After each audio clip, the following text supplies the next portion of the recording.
아브라함에게 하나님이 이제 내가 알았노니라고 말씀하시는 그 말씀 한 구절의 주제를 가지고 여러분과 말씀을 좀 나누려고 합니다. 사실 오늘 말씀은 굉장히 심플합니다. 심플하다는 건 짧을 수도 있다고 하지만 한 번도 짧게 한 적이 없죠. 미안해요. 네. 원래는 아브라함의 이야기를 가지고요, 여러분과 함께 복음의 여정에 대한 이야기를 나눌 거예요. 사실 그게 더 정확한 것 같아요. 하나님이 아브라함을 택하시고 그가 하나님의 자녀로, 하나님의 믿음으로, 아브라함의, 그러니까 믿음의 선조라고 하는 그 사람이 불려지기까지의 과정을 여러분과 함께 나눌 텐데요, 사실은 아브라함에 대한 오해가 우리 가운데 있습니다. 그래서 그 오해들을 좀 풀어나가면서 여러분과 함께 말씀을 나눌 때 복음에 대한 이야기를 하면서 아브라함의 그 인생의 여정 안에서 하나님이 어떻게 복음을 가르치고 세워가시는지에 대한 이야기들을 조금 나눌 거예요. 그래서 아브라함 이 한 사람에 대한 이야기, 아브라함의 인물을 보자는 건 아니고요, 하나님이 아브라함을 통해서 하시고자 하셨던 하나님의 말씀을 지금 우리 가운데 어떻게 말씀하시고자 하시는가라는 것을 보고 싶은 겁니다. 그리고 사실 오늘 말씀은요, 이미 그가 하나님께 그 믿음을 인정받은 구절의 말씀이에요. 사실은 아브라함의 여정을 보면 하나님은 아브라함을 부르시고 그에게 가장 큰 약속을 주십니다. 무엇이었냐면 자녀에 대한 약속이었어요. 그런데 하나님이 아브라함에게 약속하셨던 이삭이라고 하는 그 자녀를 낳게 되는, 그러면 그 자녀를 낳은 이야기는 그럼 성경에서 굉장히 방대해야 되고 중요해야 됨에도 불구하고요, 여러분 성경을 잘 읽어보면요, 이삭이 태어난 이야기는요 성경에서 길게 기록하고 있지 않아요. 굉장히 그냥 애를 낳았대 하는 정도 툭 치고 지나가요. 왜냐하면 하나님이 아브라함에게 이삭을 약속했던 가장 큰 이유는요, 이삭의 태어남이 아니고요, 그 이삭이라고 하는 씨를 통해서 하나님 이루시고자 하셨던 창대한 그의 후손들입니다. 믿음의 후손들이에요. 이삭은 그 시작일 뿐인 거예요. 그리고 더 중요한 건 뭐냐면요, 그 중요한 그의 나이 100세에 얻었던 그 아들 이삭을 통해서 하나님은 아브라함의 믿음을 나타내시고자 하셨던 겁니다. 그래서 사실은 오늘 창세기에서 아브라함의 이야기 중에 창세기에서 가장 중요한 구절이 바로 오늘 이 22절의 본문이에요. 사실은 아브라함은 갈대아 우르에서 하나님의 선택을 받았고 그 믿음이 없던 아브라함을 하나님 친히 부르셨고 그가 동행하셨습니다. 그리고 그를 불러 세우셨습니다. 그런데 보세요, 그때 하나님으로부터 부름받아서 지금까지 이어왔던 아브라함의 믿음의 여정으로 오늘 이삭을 하나님 앞에 바치는 여정으로서의 이야기가 아니에요. 여러분, 그 오해를 풀었으면 좋겠어요. 아브라함은요, 사실 오늘 이삭을 하나님 앞에 바치는 그 순간이 되어서야 하나님 앞에 이런 이야기를 듣습니다. 이제 내가 너의 믿음을 인정한다라고요. 보세요, 아브라함은 이미 하나님과 오랜 시간 동행했습니다. 동행해 왔고 지금까지 동행해 왔음에도 불구하고 하나님이 아브라함의 믿음을 오늘 본문 22장에 들어서야 내가 너의 믿음을 이제 인정한다라고 고백하신다고요. 다른 얘기로 하면 아브라함의 믿음의 완성은요 22장에서 이루어진다는 얘기예요. 그럼 그 전에 아브라함은 어떠했는가? 그는 계속, 죄송한 얘기지만 그가 생각하는 대로 살았어요.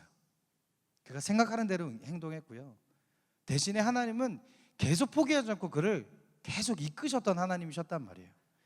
이 이전의 아브라함의 이 이전은요, 하나님이 아브라함을 참아서 끌어주시는 아브라함이었다면 22장부터의 아브라함은요, 하나님의 믿음을 인정받고 하나님의 믿음의 사람으로서 본격적으로 선 나이예요.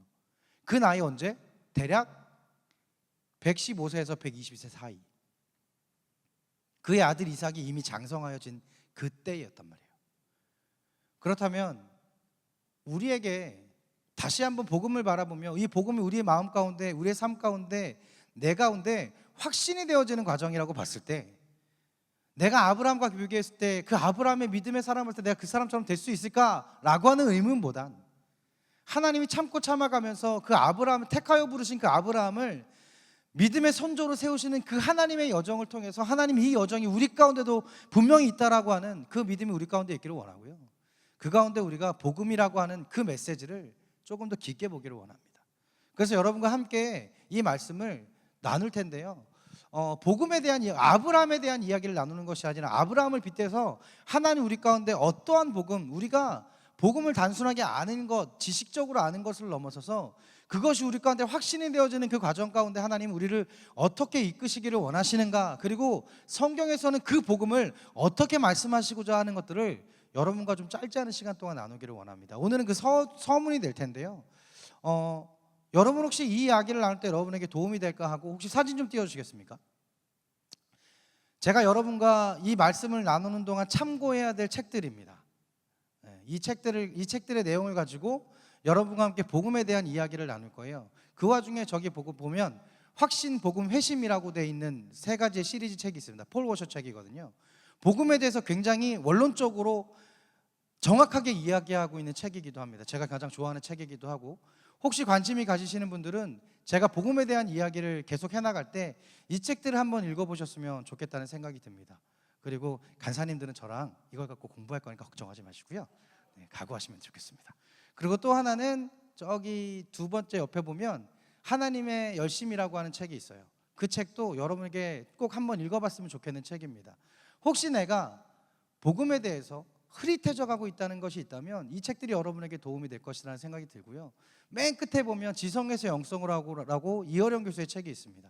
이어령 교수의 책 이따가 설교에서도 이야기할 거지만 지성에서 영성으로라고 하는 것, 지성에 빠져있던 문학자가 하나님의 사람이 되어지는 그 과정에 자신의 이야기를 이야기하면서, 사실 근데 이어령 교수가 이 책에서 가장 중점에는 한 포인트가 저에겐 꽂혀 있거든요. 그건 뭐냐면 지성에서 영성으로가 아니라 나에게 영성이 만들어질 때 지성이 곧 진정한 지성이 되어졌다라는 고백이 있어요. 영성이 없이는 그 지성이 결코 지성이 아니었다라고 하는 이어령 교수의 그 고백을 통해서 지성으로의 영성으로는 여러분 청년들에겐 한 번쯤 꼭 읽어봤으면 하는 오래된 책이긴 하지만 사실 지금도 여러분에게 충분히 어필될 수 있는 책이다라고 생각이 됩니다. 그래서 이 책들을 갖고 여러분과 함께 이 책의 내용을 참고해서 여러분과 함께 복음에서 이 복음이 나에게 확신이 되어지는 그 과정에 대해서 여러분과 함께 말씀을 나누어 가도록 하겠습니다. 오늘은요, 사실은 여러분에게 결론을 이야기할 거예요.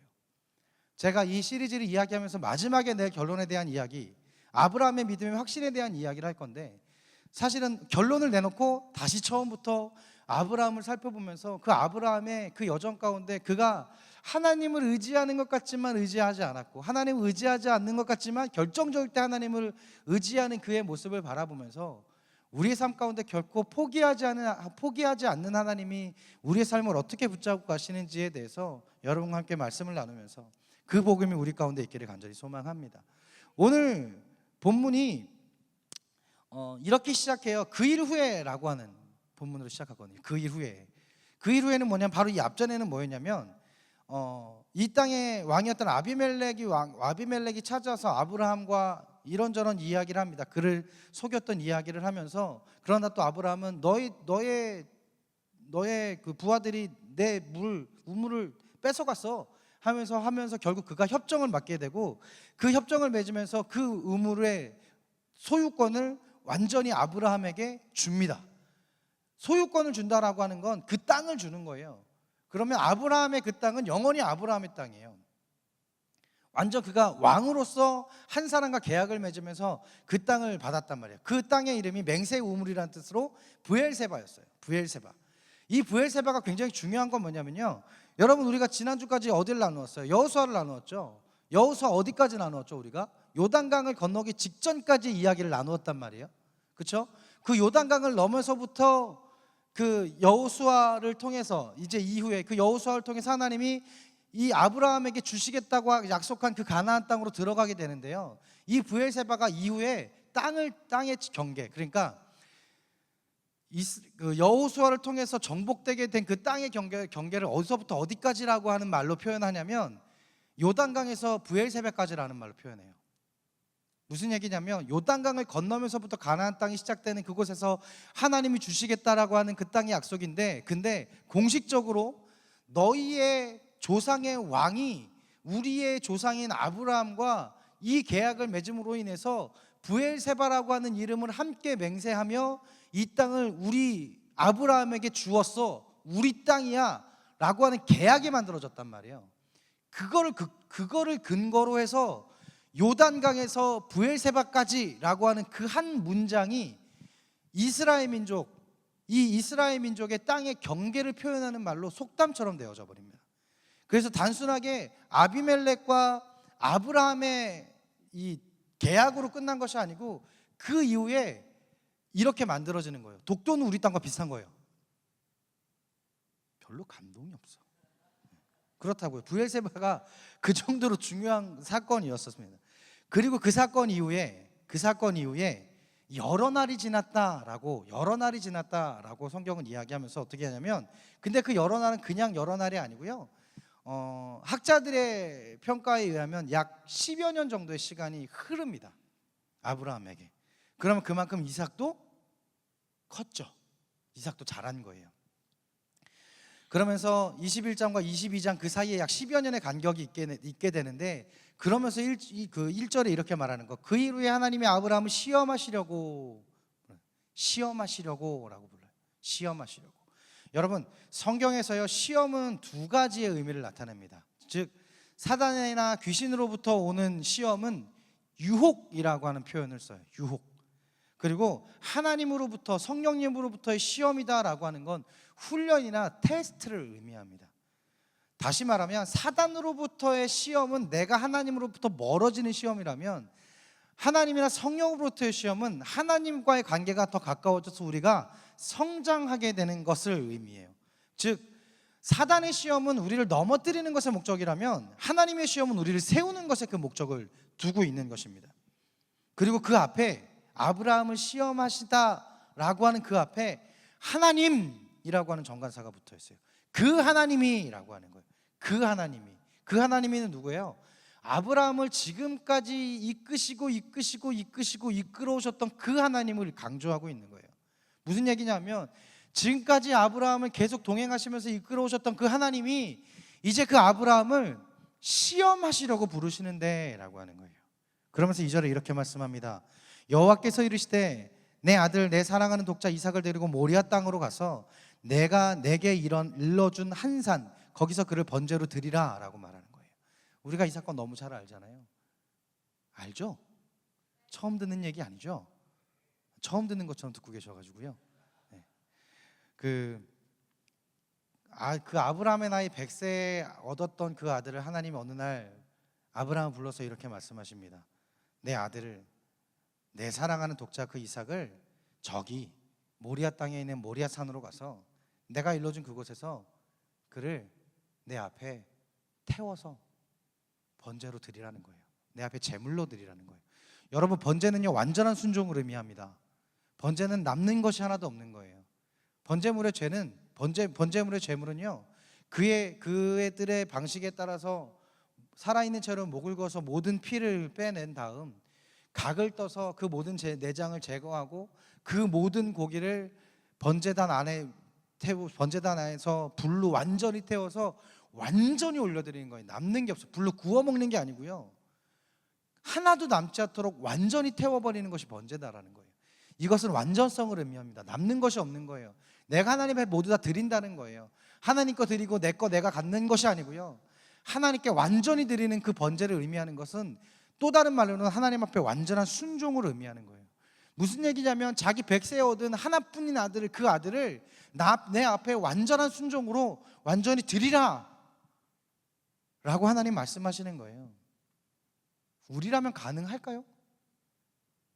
근데 하나님이 그 앞에 뭐라고 말씀하셨어요? 그를 시험하시려고 라고 불렀어요. 시험은요, 그냥 하시는 거예요. 하나님이 테스트 좀 한번 해볼까? 라고 하는 때가 아니고요, 하나님의 시험은요, 그가 이 시험에 대해서 순종할 시간이 되었을 때 하나님이 그에게 그가 감히 하지 못할 그 순종을 그에게 줍니다. 시험을 줍니다. 그리고 시험에 따라올 수 있도록 사실 하나님이 이끄심도 하나님의 방법 중에 하나인 거예요. 그러니 하나님 말씀하신 거잖아요. 너희가 견딜 시험밖에 내가 허락하신 것이 없다라고 말씀하시잖아요. 그 말은 다시 말하면 너희가 실패할 수 없는 시험이야. 내 시험은 너희가 실패할 수 없어. 다만 너희가 그 시험에 실패하지 않기 위해선 너희에게 훈련과 성장이 필요해. 근데 내가 너와 함께 너에게 훈련을 통하고 성장을 시켜서 이제 시험 앞에 너는 충분히 할 수 있어. 아직 조금 모자르니 우리 조금 더 기다려볼까? 하는 것이 사실 하나님의 신정한 마음이란 말이에요. 시험 놓고 합격, 불합격, 이게 하나님의 시험이 아니라는 거예요. 합격, 불합격, 이거는 사단의 시험인 거고요. 왜냐하면 우리 가운데 불합격을 줌으로 인해서 우리가 넘어지기를 원하는 것이 사단의 시험이거든요. 근데 하나님의 시험은 그 시험을 통해서 내가 하나님과 더 가까워지기를 원하고 하나님께 더 가까이 가기를 원하는 것이 하나님의 시험인 것입니다. 빠져나가면 안 돼요. 아브라함은 지금까지 자신을 인도하신 하나님이 어떤 분인지 모르지 않는 거예요. 그리고 아브라함은 이제 그만큼 성장한 거예요. 그가 하나님에게 그런 말씀을 듣고 그가 머무르지 않았던 것 같아요. 왜냐하면 성경에서는요, 그가 아침 일찍 일어나 말의 안장을 지우고 자신들의 종을 데리고 갈 준비를 했다라고 하거든요. 서둘렀어요. 그는 그의 갈 길을 아침 일찍 일어나서 서둘렀어요. 안 그랬으면 그때까지도 고민하면서 가야 되나 말아야 되나 능기적 하나님 앞에 한 번 더 딜을 해볼까? 이건 아닌 것 같은데 그냥 있어볼까? 하나님 뭐라고 말씀하시는지 그냥 가만히 있어볼까? 라는 것이 사실은 이전의 아브라함의 모습이었단 말이에요. 그러나 아브라함은요, 지금의 아브라함은요, 하나님의 시험의 때에 이른 그 아브라함은요 더 이상 멈춰있지 않아요.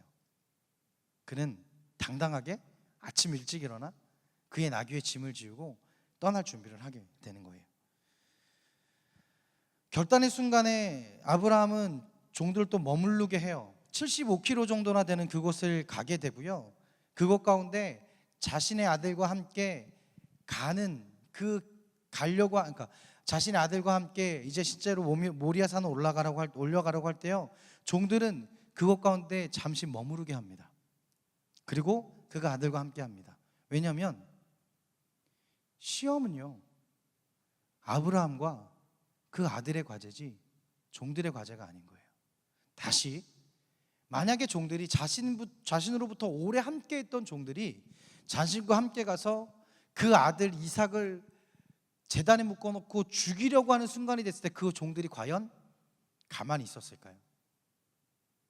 우리가 상상해 보기에 그 종들이 아브라함을 뜯어말렸을 가능성이 아주 커요. 그러니 아브라함은요, 그 시험의 대상자에 있지 않은 사람들은 완전히 분리시키고 가는 거예요. 무슨 얘기냐면 내가 이 시험에 하나님 앞에 서야 하는 내 시험에 나를 방해할 요소들을 아브라함은 미리 제해놓고 움직이기 시작합니다. 그리고 종들을 머물게 하고 그가 그 아들 이삭과 함께 그 시험의 장소로 스스로 떠나가게 됩니다. 그런데 그것 가운데 함께 예배를 드리고 아들 이삭과 이동하려고 하는 그때에 아브라함이 이렇게 이야기해요. 이삭과 예배를 드린 후에 우리가 너희에게로 돌아오리라 라고 말해요. 우리가 너희에게로 돌아오리라 라고 말해요. 다시요. 우리가 너희에게로, 누구에게 얘기하고 있는 거예요? 종들에게, 남겨져 있는 종들에게 이야기하고 있는 거예요. 우리가 너희에게 돌아오리라 라고 말해요. 아멘할 타이밍 아니에요. 여러분 다시요. 이과생들이라 그럴까? 우리가 너희에게로 돌아오리라 라고 아브라함이 얘기한다고요. 뭔가 이상하지 않아요? 돌아오는 게 이상해요? 우리가 라는 표현을 써요. 오, 똑똑한데. 네. 자, 무슨 얘기냐면 보세요. 이삭하고 아브라함이 둘만 떠나겠다라고 했다고요. 그렇죠? 그런데 아브라함이 뭐라고 고백하냐면 그 남아있는 종들에게 우리가 하나님 앞에 가서 제사 드리고 올 테니까 너희는 여기 남아있어. 근데 우리가 하나님 앞에 예배를 드리고 우리가 다시 돌아올게. 근데 하나님 뭐라고 말씀하셨어요? 이삭을 제단에 바치라 그랬어요. 번제를 드리라 그랬어요. 그는 남아있으면 안 돼요. 근데 아브라함은 뭐라고 말하냐면 우리가라고 얘기해요. 우리가라고 하는 건 아들 이삭과 같이 오겠다는 얘기와 다르지 않단 말이에요. 나만 이상해? 이 고백이? 고마워요. 반응해줘서.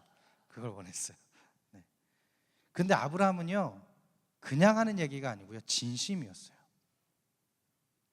자, 하나님이 아브라함에게 이렇게 말합니다. 내 아들을 완전히 태워서 나에게 제물을 바치라 라고 해요.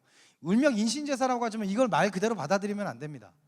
사람을 바치는 제사를 하나님은 원하지 않으셨습니다. 하나님의 사랑하는 피조물들을 바치는 제사를 원하지 않으셨습니다.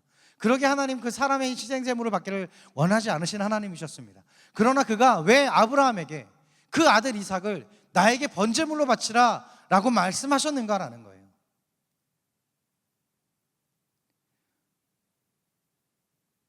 어느 날 누군가 이야기를 들었어요. 제가 참 사랑하는 스승님이십니다. 근데 그 스승님이 목회자 자녀셨거든요. 목회자 자녀에게 찾아오는, 저희 자녀에게도 언젠가 찾아올 것 같긴 한데 참 미안하긴 하네요. 목회자 자녀에게 찾아오는 정체성의 혼란이 한 번쯤 있어요.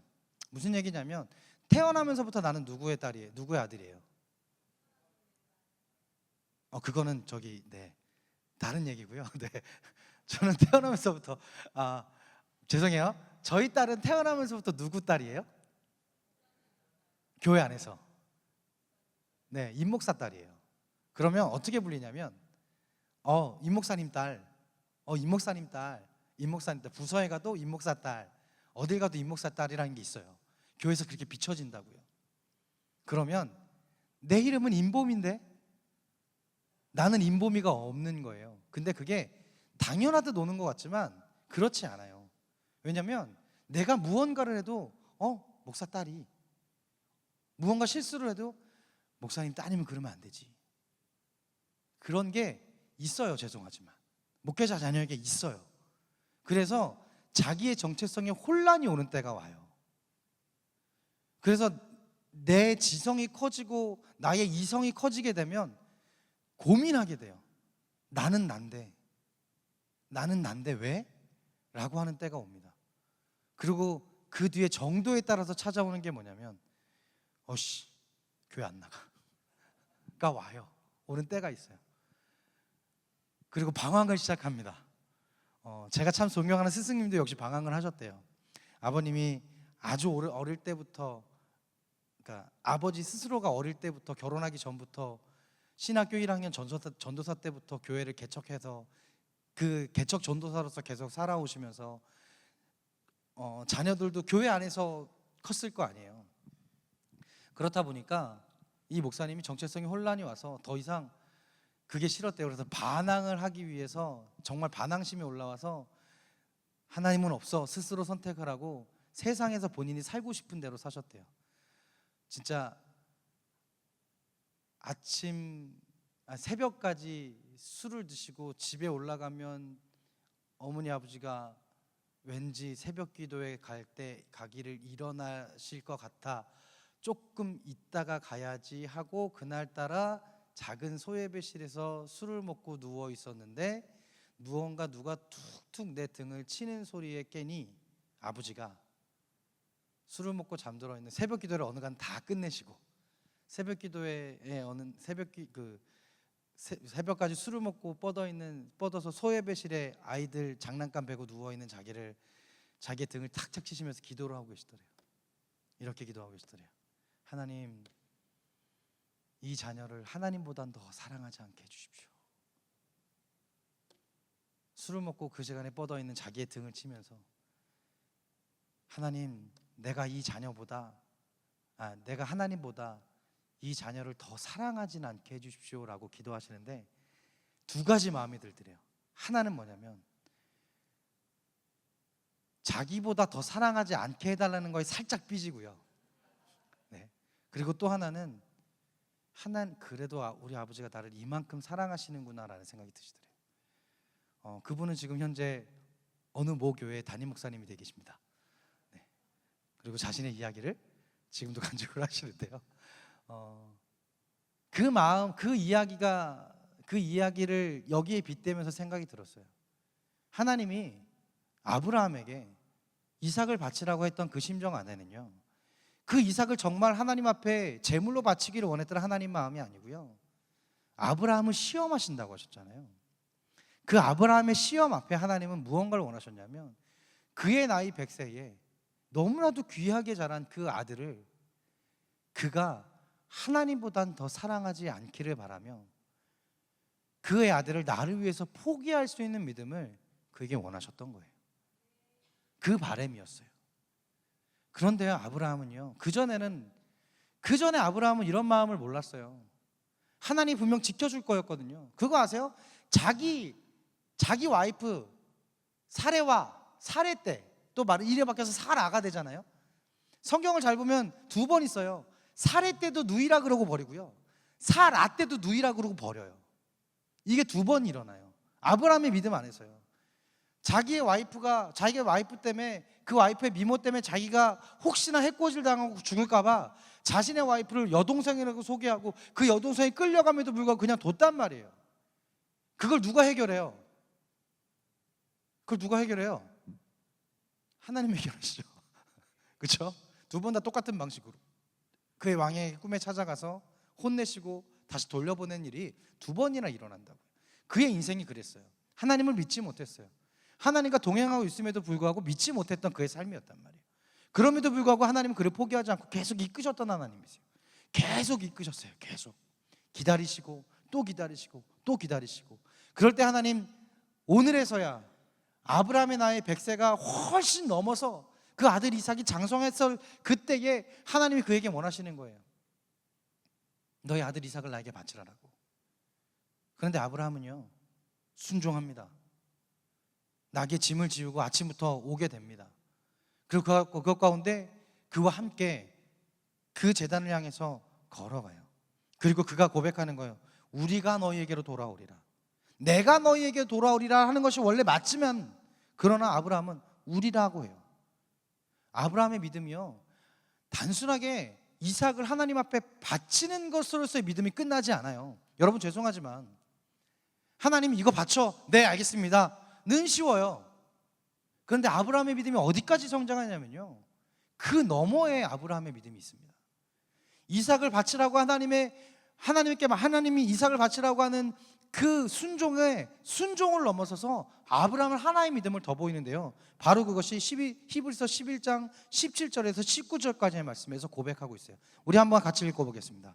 17절부터 말씀입니다. 시작. 아브라함은 시험을 받을 때에 믿음으로 이삭을 드렸으나 그는 약속들을 받은 자로서 그 외아들을 드렸느니라.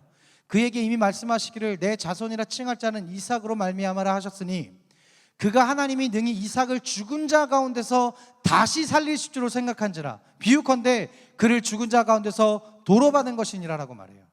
다시 여기서 뭐라고 말하냐면, 아브라함은요 이삭을 그냥 바치라고 했을 때 바친 것이 아니고요, 아브라함이 정말 믿음은 뭐냐면요, 아브라함을 하나님께 바치고 아브라함을 하나님께 바치는 게 아니죠. 어우 정신 차려.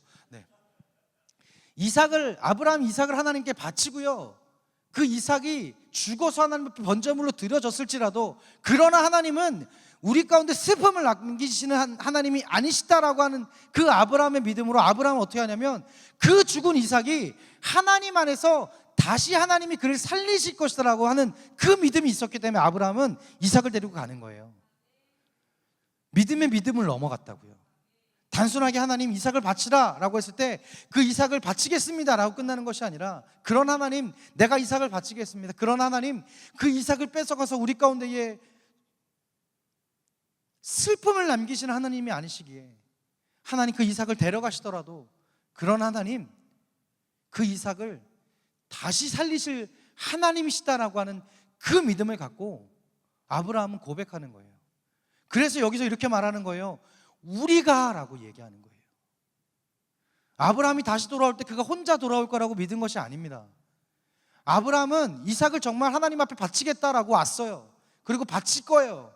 그런데 내가 다시 너희에게로 돌아올 때 나 혼자가 아니라 하나님 분명 우리에게 이 바쳐진 이삭을 다시 살리셔서 내 가운데 내 아들로 다시 회복시키셔서 그렇게 내가 함께 너희와 돌아올 거야 라고 하는 믿음으로 고백하는 거라고요.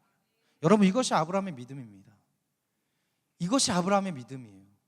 단순하게 바치다라고 하는 것에 대한 순종을 넘어서서 그 너머에 있는 하나님의 마음을 이미 알고 고백하는 그 아브라함의 믿음이 이 가운데 있었다라는 거예요. 그렇다면 우리가 여기서 또 하나의 오해인데요. 그가 이제 같이 갑니다. 그가 하나님 안에서 그가 하나님께 하나님께 받았던 그 아들 이삭을 데리고 갑니다. 그 아들이 이렇게 불러요. 이삭이 내 아버지여라고 불러요. 내 아버지여. 뭐라고 얘기하냐면 내 아버지여라고 부르니 아브라함이 내 아들아라고 이야기합니다. 그리고 번제로 드릴 어린 양이 어디 있습니까? 라고 하는 질문을 보입니다. 그리고 이렇게 하나님이 친히 준비하셨다라고 얘기합니다.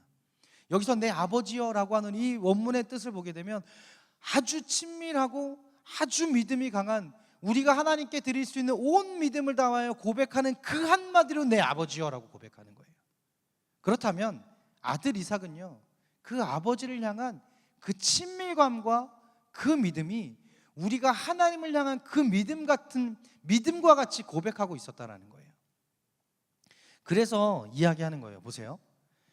이삭의 나이가 약 15세에서 20세 사이, 또 최근의 학자들은 약 16세에서 17세 정도의 나이로 파악합니다. 그렇다면 아브라함의 나이가 몇이에요? 그렇죠? 아브라함이 100세에 낳은 아이니까 116세에서 117세 정도 됐을 때란 말이에요. 그러면 보세요. 우리가 이런 해석을 많이 들었어요. 아브라함이 이삭을 잡아서 죽이려고 할 때 아들 이삭이 이미 장성한 사람이기에 100세가 넘은 노인을 감당하지 못할 리가 없다. 근데 그 이삭의 믿음이 있어. 그 이삭의 믿음으로 그가 스스로 제물이 되려고 순종했다라고 하는 해석은 죄송하지만 성경에 근간되어져 있는 해석은 아니에요. 죄송하지만. 왜냐하면 성경에서 이삭에 대한 믿음을 단 한 구절도 언급하고 있지 않거든요. 단 이삭의 믿음에 대해서 나타낼 수 있는 유일한 단서는 어디냐면 바로 내 아버지여라고 하는 이 고백이에요. 내 아버지요. 우리가 하나님께 고백할 수 있었던 내 아버지, 내 하나님라고 하는 그 고백과 같이 똑같은 표현으로 내 아버지에 대한 고백하고 있다면, 다만 이삭은 그 아버지에 대한 친밀감이 상당했고 그 아버지에 대한 믿음이 상당했기에 그 아버지가 믿는 그 하나님의 믿음 또한도 이 가운데 있었다라는 거죠. 근데 이삭이 스스로 하나님에 대한 믿음이 있었다라기보다 그 아버지를 통한 믿음이 있었기에 그 아버지가 자신을 제물로 바치려고 하는 그것이 단순하게 아버지의 뜻이 아니라 하나님의 뜻일 것이다 라고 하는 그가 아버지를 향한 친밀감과 믿음 때문에 그는 순종했을 수 있었다라고 하는 해석을 할 수는 있는 거죠. 무슨 얘기냐면 단순하게 이삭의 믿음을 이야기하는 것이 아니고요, 하나님은 지금 아브라함 이외에는 동행하시거나 말씀해 주시거나 그 말씀을 직접 전해주는 이야기가 단 하나도 없습니다. 미안한 얘기지만 지금 하나님은 아브라함과만 동행하고 있어요. 모세와 동행했던 하나님, 모세와 친했던 모세의 가장 수종자였던 여호수아에게는 모세가 죽기 전까지 한 번도 여호수아에게 말씀하시지 않은 하나님이 모세 대신에 여호수아에게 말씀하신 것 같이 지금은 철저하게 하나님은 아브라함에게만 말씀하고 계십니다. 아브라함을 향한 믿음을 고백하고 있어요. 그 아브라함은 하나님과 동행하고 있고 그 아브라함의 하나님과 동행하는 것이 그 아들 이삭에게 그 믿음을 보여주고 있는 거예요. 가르쳐주고 있는 거예요. 닮아가고 있는 거예요. 그러니 아브라함 이후에 이삭은 하나님과 동행할 수밖에 없는 사람이 될 수밖에 없는 거죠. 그러나 지금은 하나님은 철저하게 아브라함과의 동행을 이루어가고 있습니다. 다만 이삭은 그 아버지가 하나님과 동행하는 그 모습을 바라보면서 하나님을 향한 믿음을 배워가고 있는 거예요. 그렇게 그가 하나님 앞에 제물로 쓰여지는 그 순간, 그가 성경에서는 그를 결박하여라고 했습니다. 결박하여 그의 손과 발이 묶여서 제단 위에 세워졌을 때 그는 순수하게 그 아버지를 믿으며 그 안에 섰다라는 거죠. 아버지를 향한 온 마음이었던 거예요. 아버지를 향한 온전히 고백하는 거예요. 이삭이 하나님을 직접 알지는 못하지만, 그러나 하나님의 존재를 알고 있지만 그가 하나님과 직접 동행하고 있지 않지만 그는 이미 하나님을 향한 믿음이 세워져 가고 있었습니다. 누구를 통해서? 아브라함을 통해서. 여러분, 여기서 우리가 볼 수 있는 것 한 가지는 뭐냐면요, 아브라함을 묵상하면서 이런 생각이 들었어요. 아브라함이었으면 믿음이 쉽게 세워지지 않았을까라는 생각을. 단순하게 생각하면 그거예요. 하나님이 앞에 나타나 보여줘, 들려줘, 이끌어줘, 직접 볼 수 있었으면 우리가 하나님을 믿는데 조금 더 편하지 않았을까? 나만 그러냐고. 나만 그러냐고. 아, 나만 믿음이 없는 거야? 그런데 아브라함은 그 믿음을 세우지 못하잖아요. 그럼에도 불구하고 아브라함은 그 믿음을 이루어가는데 수십 년이 걸려요. 그런 하나님은 그 아브라함을 절대 포기하지 않으시는 하나님이셨다라는 거죠. 하나님은 그 아들을 향해서 그의 믿음을 똑같이 가르쳐 줍니다. 아브라함은 성장했습니다. 하나님 앞에서 성장하기 시작했어요. 그 성장하기 시작하면서 그의 믿음을 하나님 앞에 드리기 시작했고 그 아들조차 하나님 앞에 드리기 시작했어요. 그런데요, 아브라함만의 믿음은 아니라니까요, 여러분. 그 얘기를 하고 싶은 거예요. 아브라함이 하나님 앞에 그 아들을 드릴 만큼 그의 믿음이 성장했지만, 그러나 그 혼자만의 성장이 아니고요, 그 하나님 앞에 아버지가 나를 하나님 앞에 바친대라고 했을 때, 그래, 그게 하나님의 뜻이라면 내가 순적하게 하나님이 제물이 되겠노라 라고 순전히 따르고 있는 그 아들의 이삭의 믿음도 봐야 된다라는 거예요. 이삭의 믿음도 함께 성장했다라는 거예요.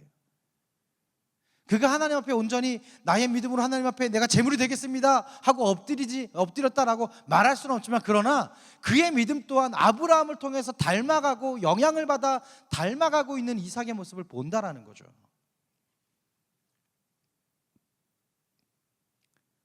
그 가운데는 아브라함의 지대한 영향력이 있었습니다. 여러분, 우리가 믿음을 성장해 나갈 때요, 나와 하나님과의 관계뿐만 아니고요, 내가 이삭으로서 하나님의 마음을 하나님을 향한 믿음의 성장되어지는 그 과정만큼 아브라함이 필요했듯 우리 가운데는 아브라함이 필요합니다. 무슨 얘기냐면, 여러분, 나의 신앙이 성장해가는, 복음이 확신으로 되어져가는 그 과정은요, 나와 하나님과의 관계를 넘어서서 내 주변에 그 영향력을 줄 수 있는, 신앙의 영향력을 줄 수 있는 동역자들이 필요하다라는 거예요. 그러기에 여러분, 우리가 여호수아에서 무슨 말씀을 나눴어요? 함께 가자라는 말이었어요. 함께 가자라는 말. 여러분, 혹시 지쳐 쓰러져 있다면 쓰러져 있는 채로 버려두지 마시라고. 우리가 함께 일어나서 함께 요단강을 건너서 저 가나안 땅을 가겠다라는 말을 여러분과 오랫동안 나누었다고요. 그 말씀과 빗대어져 있는 거예요.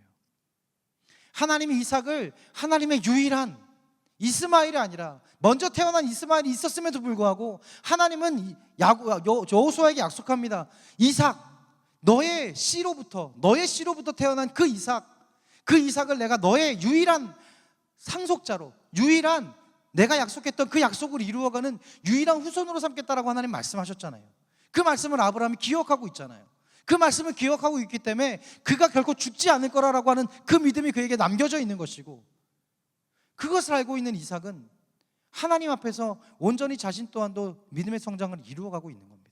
그렇다면 이 믿음, 하나님 앞에 이삭을 바치겠다라고 했을 때 그가 순적하게 하나님 앞에 나와서 그 이삭을 바치겠노라라고 고백하는 그 마음과, 그리고 그곳에 순적하게 나 재물 그리고 바쳐지는, 무슨 포인트인데 미안해, 잘 못 웃겨,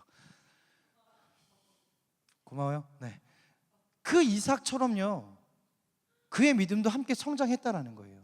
그렇다면 아브라함의 믿음, 이제 내가 알았노라라고 하나님의 그 말씀, 너의 믿음을 내가 이제 알았노라라고 하는 그 믿음을 확증받는 그 믿음은요, 아브라함 혼자만의 믿음이 아니라는 거예요. 아브라함을 통해서 그 믿음이 함께 배워져가면서 성장하고 있는 그 아들 이삭의 믿음 또한도 있지 않으면 아브라함의 믿음은 완성되지 않는다니까요. 무슨 얘기냐면, 여러분, 우리가 복음의 확신으로, 우리가 복음을 알고 그 복음이 우리의 삶 가운데 확신으로 되어져가는 그 과정은요, 나 혼자만 이루어지는 것이 아니고 함께 믿음의 생활을 해나가는 공동체 안에서, 함께 여러분의 믿음에 영향력을 줄 여러분의 믿음의 선배들을 통해서, 동역자들을 통해서 함께 이루어져 간다는 겁니다. 그리고 그 믿음의 확신이 곧 우리 공동체의 믿음의 확신이 된다는 거예요. 그리고 그 수준이 우리 공동체의 믿음의 수준이 된다는 겁니다. 이것을 함께 이루어가기를 소망합니다. 결국 이삭은 죽지 않았어요. 이삭은 살아난 게 아니라 죽음에 이르지 않았습니다. 하나님은 그를 통해서 하나님의 제물을 준비하셨습니다. 그러나 오늘 본문 마지막 절처럼, 우리 본문 마지막 절 한번 띄워주시겠습니까? 네, 함께 읽겠습니다. 시작. 이에 아브라함이 그의 종들에게 돌아가서 함께 브엘세바에 이르러 거기 거주하였더라라고 말해요. 함께 갔습니다. 그 종들과 함께 이동했습니다. 그가 이삭을 죽이기 위해서 그의 칼을 빼들어서 정말 하늘로 치어들었을 때 성경을 읽어보면 정말 이제 하나님이 다급해요. 아브라함이 그 아들을 제물로 바치려고 해서 번제단 위에 올려놓고 그가 칼을 빼들어서 하늘로 치어들었을 때 하나님이 아브라함을 2번이나 불러 아브라함아 잠깐만 하고 그를 세웁니다. 왜냐하면 그의 마음이 짐심인 걸 하나님 아시니까요. 그리고 하나님 말씀하시는 거예요. 너의 믿음이 이제 알았다. 이제 알았다라는 것이 아니고요, 너의 믿음을 내가 이제 믿는다라고 하는 거예요. 아브라함이 처음 들은 얘기예요. 그의 인생에 하나님으로부터 그의 믿음이 확증받았다라는 이야기를 처음 듣는 거라고요. 여러분, 우리가 하나님으로부터 그 마음이 듣길 원해서 소망합니다. 우리가 하나님으로부터 너의 믿음을 내가 이제 알았노라, 너의 믿음을 내가 믿노라 라고 여러분 그런 마음을 우리 함께 듣기를 원해요. 그래서 이 마음을, 하나님 우리를 향한 그 마음이 우리 가운데 있기를 소망하면서요, 우리가 이제 이 앞서 아브라함이 부름받은 때부터 아브라함이 오늘 하나님으로부터 그 믿음이 확정되는 그 순간까지 하나님이 그에게 복음을 어떻게 이끄셨고 그의 믿음을 어떻게 이끄셨는지, 그가 어떻게 알고 있었고 그냥 들었고 그가 뜨뜻미지근하게 하나님 안에서 정말 순종하는 것 같지만 순종하지 않았던, 또 순종하지 않을 것 같지만 순종했던 그의 뜨뜻미지근한 삶을 하나님은 어떻게 확신으로 이끌어가고 계시는지, 우리가 복음에 대한 전문들을 이루어가면서 그 전문이 아브라함의 인생에 어떻게 하나님 말씀하셨는지 그 복음에 대한 이야기를 우리가 몇 주간 함께 살펴보기를 소망합니다. 그리고 그 믿음의 끝에 하나님이 나를 통해서 이제 내가 너의 믿음을 이제 알았노라, 믿노라 라고 하나님 나에게 주시는구나, 나에게 믿음이 확신이 되어지는 그 복음이, 나에게 확신이 되어지는 그 믿음의 여정이 우리 가운데 몇 주간 복음에 대한 이야기를 나누면서 함께 말씀을 나누기를 원해요. 때로는 조금 학적일 수 있어요.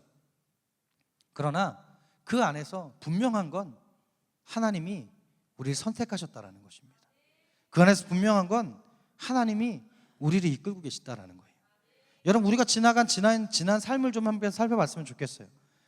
내가 아브라함과 같지는 않아도 수많은 시간 동안 하나님 우리를 조금이라도 변화시키고 이끄시기 위한, 하나님이 나를 통한 외사랑, 그 짝사랑을 계속 보여주면서 하나님이 우리를 이끌어 오셨습니다. 우리는 우리 마음대로 살지 몰라도 하나님은 그러나 그런 마음, 우리의 삶을 보면서 안타까이 바라보며 수도 없이 우리를 부르시고 붙잡으시는 하나님이셨습니다. 동행하심이 우리 삶 가운데 있기를 간절히 소망합니다. 그 동행하시는 삶이 지금도 우리 가운데 있었고 앞으로도 있기를 원하는데, 그런데 앞으로도 있기를 원하는 그 마음 가운데는 하나님이 나를 향한 그 믿음의 확신을 주시고 인정받고 우리가 함께 동행하며 나아가는 우리들이 간절히 소망해요. 우리 가운데 지성이 있습니다. 우리 가운데 이성이 있습니다. 근데 그 이성으로 하나님을 판단할 수 없어요. 칼빈은요, 우리의 기독교의 근간인데 기독교 강요에서 이렇게 고백하고 있습니다. 기독교 강요의 첫머리를 죄에 대해서 이야기할 때 뭐라고 하냐면, 인간의 지혜로 하나님을 판단하려고 할 때 인간의 죄는 시작되어졌다라고 이야기해요. 무슨 얘기냐면, 하나님의 지혜는 우리로 판단할 수 없습니다. 하나님의 지혜는 우리로 판단하거나 이해할 수 없어요. 그러나 인간이 하나님을 이해하기 위해서 하나님을 인간의 지혜 위치로 끌어내려서 그 하나님을 판단하고 해석하기 시작한 것이 인간의 죄라는 거예요. 그렇게 인간의 죄가 시작되어졌다라고 하는 것입니다. 하나님은 우리가 판단할 수 있는 분이 아닙니다. 하나님은 우리가 믿음으로 있는 분이십니다. 그리고 하나님은 스스로 우리 가운데 나타내시는 분이시고, 우리 가운데 다만 너무 사랑하셔서 우리와 함께 있기를 원하시고, 그렇기 때문에 우리가 없는 세상을 원치 않으셔서 하나님의 그 오랜 200년의 침묵을 깨시고 우리 가운데에 예수 그리스도를 보내심으로, 성령을 보내심으로, 우리가 그 성령을 의지하여 우리 가운데 예수 그리스도를 바라볼 수 있는 믿음을 주시고, 우리가 성령이 우리 가운데 내주하여 있어 그냥 나무 십자가였는데 바라보니 그곳에 달린 예수 그리스도가 보였고, 그 예수 그리스도가 나를 위해 죽으시고 나를 위해 살아나신 예수 그리스도라는 것을 믿게 된다라는 거, 그러기에 우리 가운데 그 복음이 허락되어져서 우리가 하나님을 바로 볼 수 있게 됐다라고 하는 그 모든 사역은 하나님의 사역이었습니다. 그 믿음이 우리 가운데 있기를 소망합니다. 그 복음이 우리 가운데 있기를 소망합니다.